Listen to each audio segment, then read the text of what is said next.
పృథ్వీరాజ్ అన్న గారిని మాట్లాడవలసిందిగా కోరుతున్నాం.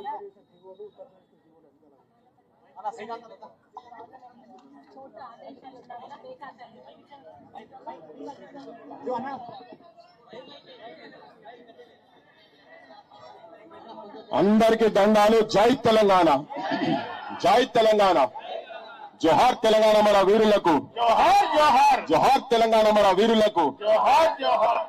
అవుట్ సోర్సింగ్ ఉద్యోగుల ఐక్యత, అవుట్ సోర్సింగ్ ఉద్యోగుల ఐక్యత.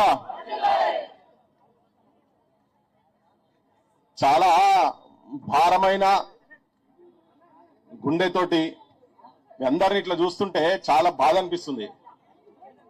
అంటే ఏ సావులో మేము చనిపోయిన తర్వాత భవిష్యత్ తెలంగాణలో నౌకర్లు యూనివర్సిటీలో సాయి అని ఒక విద్యార్థి, నల్గొండకు సంబంధించిన విద్యార్థి చచ్చిపోకుండా లెటర్ రాస్తాడు, సూసైడ్ నోట్ లో చెప్తాడు, నా సావు ఆఖరి సావు కావాలి, నేను ఎందుకు చేస్తున్నా అంటే ఈ రాజకీయ వ్యవస్థను భారత ప్రభుత్వాన్ని మేల్కొల్పేటందుకు నేను ఇంత చదువుకున్న యూనివర్సిటీలో మా అమ్మ నాయనకు క్షమాపణ చెప్పుకుంటూ నేను చచ్చిపోతున్నా.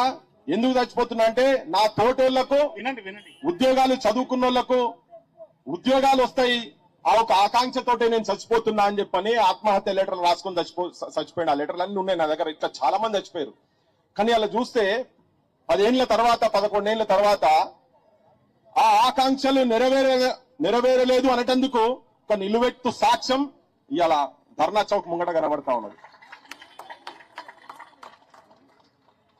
అంటే కనీసం ఎవరైతే ఎవరి గురించే చనిపోయినరో వాళ్ళ ఆకాంక్షలే నెరవేరలే కదా, ఇక దేని గురించి తెలంగాణ?